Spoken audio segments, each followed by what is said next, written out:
গরম জলের ভেতর যদি চিকেন দিয়ে দেন তাহলে একটা অসাধারণ টেস্টি রেসিপি তৈরি হতে পারে। আজকে আমি এইরকম একটা রেসিপি আপনাদের জন্য নিয়ে এসে হাজির হয়েছি। আপনারা শেষ পর্যন্ত ভিডিওটা দেখুন, আশা করি আপনাদের খুবই ভালো লাগবে। আমি এই 600 গ্রাম মতো চিকেন আছে, এটাকে ভালো করে জল দিয়ে ধুয়ে পরিষ্কার করে নিয়েছি। আবারও জল দিয়ে দিলাম। এর ভেতর দিয়ে দিচ্ছি কতগুলো লেবুর টুকরো। আমার এই প্রসেসে রান্না করুন, তাহলে দেখবেন এক ফোঁটাও গন্ধ বেরোবে না। এবারে এর ভেতর দিয়ে দিচ্ছি হাফ টি চামচ মতো লবণ। লেবুগুলোকে একটু চিপে রস বার করে চিকেনের সঙ্গে মাখিয়ে দিলাম। এক্ষেত্রে চিকেনটা টেস্টিও হবে, সুন্দর একটা গন্ধও বেরোবে, আর চিকেনটা বেশ নরমও হবে রান্না করার পরে। এইভাবে আমি মিনিট 5 রেখে দেবো। আমি 3খানা পেঁয়াজ নিয়ে নিয়েছি, মাঝি সাইজের পেঁয়াজের খোসাগুলো আমি কেটে নিচ্ছি। বন্ধুরা, আপনারা শেষ পর্যন্ত ভিডিওটা দেখুন, একেবারেই সোজা। আর বিগিনার্সরা যদি একবার দেখেন না, তাহলে ওটা সুন্দর করে রান্না করে ফেলতে পারবেন। এই টেস্টটা কিন্তু সত্যি একেবারে অসাধারণ।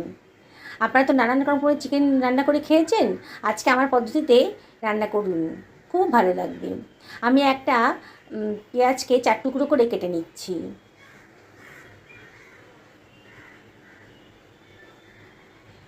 কাটা হয়ে গেছে পেঁয়াজটা। এবার নিয়ে নিচ্ছি 1খানা টমেটো। এই মাঝারি সাইজের একটা টমেটো নিয়েছি। টমেটোটাকেও আমি 4 ভাগা করে কেটে নিলাম। আগে থেকে ধুয়ে পরিষ্কার করে রেখেছিলাম টমেটোটাকে। আমার মিনিট 5 হয়ে গেছে। দেখুন চিকেনের কিন্তু একটা কালার এসে গেছে জলটাতে।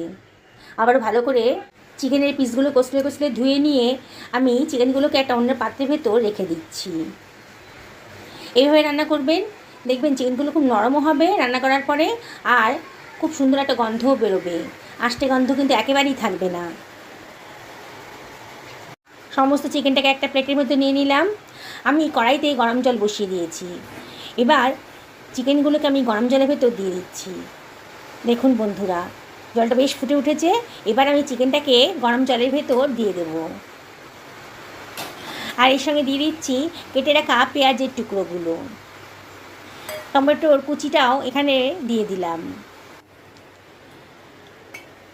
এবারে এর ভেতরে আমি দিয়ে দেবো হাফ টি চামচ মতো লবণ।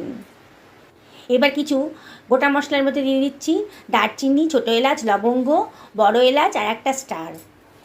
সব কিছু একেবারে এর ভেতর দিয়ে দিলাম। 2খানা তেজপাতাও এর ভেতর দিয়ে দিচ্ছি। দিয়ে আমি সব কিছু ভালো করে মিশিয়ে নেব। রান্নাটা একেবারেই সোজা, আর টেস্ট কিন্তু অসাধারণ।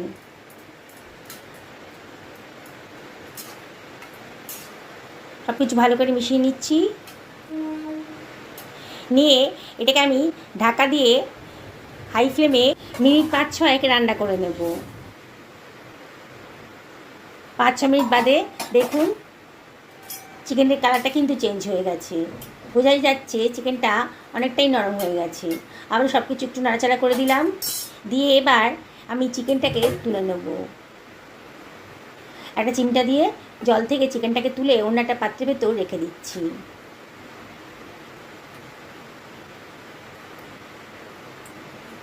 চিকেনটা নরম হয়ে গেছে, কিন্তু এখনও পুরোপুরি সেদ্ধ হয়নি।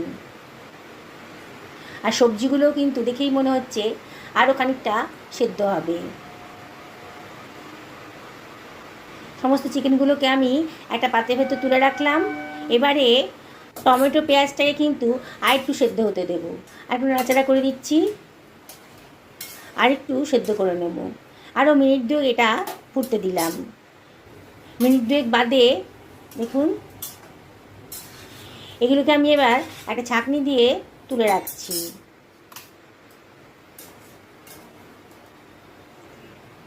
অন্য একটা পাত্রের ভেতর তুলে রাখছি এটাকে জল থেকে ঝরিয়ে। আমি এই চিকেনের স্টকটা কিন্তু ফেলে দেব না, রান্নার কাজে লাগিয়ে দেব। এর মধ্যে কিন্তু অনেক পুষ্টিগুণ আছে, এই জলটা আপনারা কখনোই ফেলবেন না।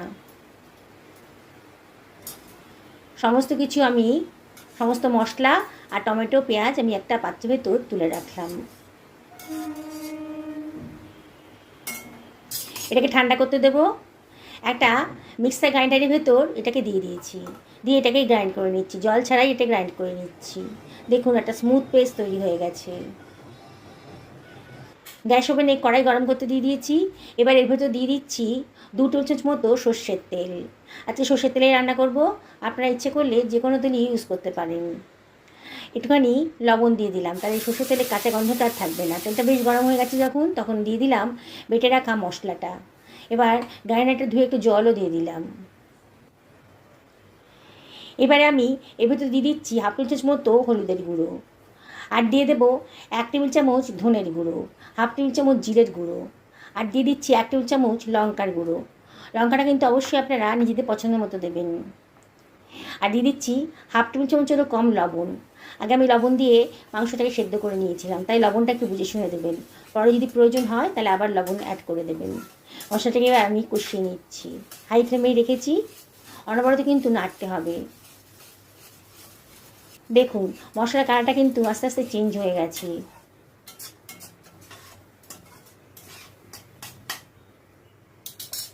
এবারে আমি একটু জল দিয়ে, মানে চিকেন স্টকটা যে রেখেছিলাম না, ওই জল ইউজ করবো না, ওই চিকেন স্টকটা অল্প অল্প করে দিয়ে মশলাটাকে ভালো করে কষিয়ে নেব।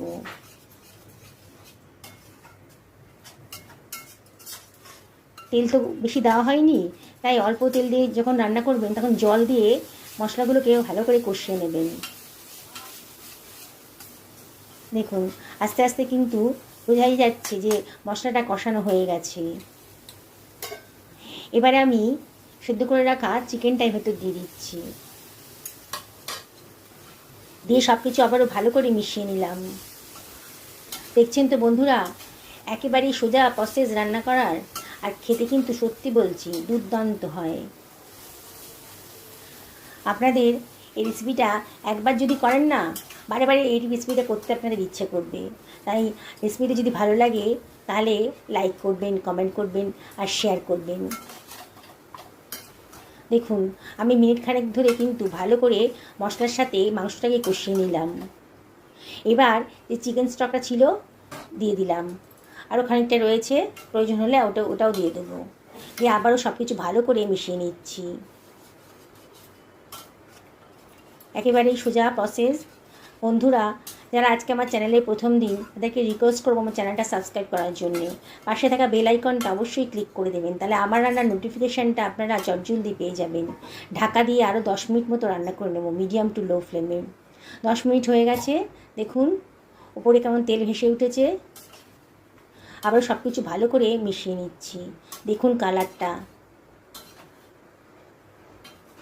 কত ঝামেলা কম, দেখেছেন তো এই চিকেনের রান্নার প্রসেসটায়। আবারও সব কিছু ভালো করে মিশিয়ে নিচ্ছি। কি সুন্দর দেখতে হয়েছে চিকেনটা, কালারটা দেখুন।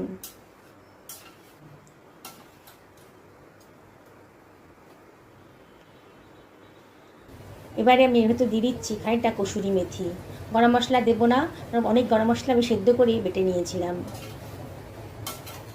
একটু কসুরি মেথি দিয়ে দিচ্ছি, দিয়েই হয়ে যাবে। দেখুন আমার কিন্তু রান্নাটা একেবারে শেষের পথে। পুরনো বন্ধুদেরকে অনেক ধন্যবাদ, তাদের সাপোর্টের জন্য এত দূর আসতে পেরেছি। এবার একটা সার্ভিং প্লেটে আমি এটা সার্ভ করে দিচ্ছি। দেখুন বন্ধুরা, তাহলে একটা দেখেই খেতে ইচ্ছে করছে না? তাহলে আর দেরি করবেন কেন? এবার যখন চিকেন নিয়ে আসবেন বাড়িতে, আমার এই প্রসেসে রান্না করবেন, আর অবশ্যই আমাকে কমেন্ট করে জানাবেন যে আপনাদের কেমন লাগলো এই রেসিপিটা। দেখুন চটজলদি হয়েও গেল, কোনো ঝামেলাই নেই। দেখুন কালারটা দেখে কিন্তু জিভে জল চলে আসবে। যে কেউ এটা একবার দেখবে সেই কিন্তু এটা বানিয়ে ফেলতে পারবে। দেখুন বন্ধুরা কত সুন্দর দেখতে লাগছে। এবার আমি কিন্তু এটা ভাতের সাথেই আছে খাবো, আর এই চিকেনের রেসিপিটা কিন্তু লুচি, রুটি, পরোটা সবার সাথেই দারুণ জমে যাবে। তবে আজকে লাঞ্চে আমাদের এই চিকেন, আমি খেতে বসে গেছি। দেখুন বন্ধুরা কি সুন্দর দেখতে লাগছে। এরকম একটা চিকেনের রেসিপি থাকলে আর কোনো কিছুরই দরকার হবে না। আমি দেখাচ্ছি মাংসটা কতটা সুসিদ্ধ হয়েছে। দেখুন একেবারে সুসিদ্ধ হয়েছে, গলে যায়নি কিন্তু একেবারে সিদ্ধ হয়ে গেছে। সকলে ভালো থাকুন এই কামনা করেই আজকে এই ভিডিওটা এখানে শেষ করলাম। নমস্কার নেবেন।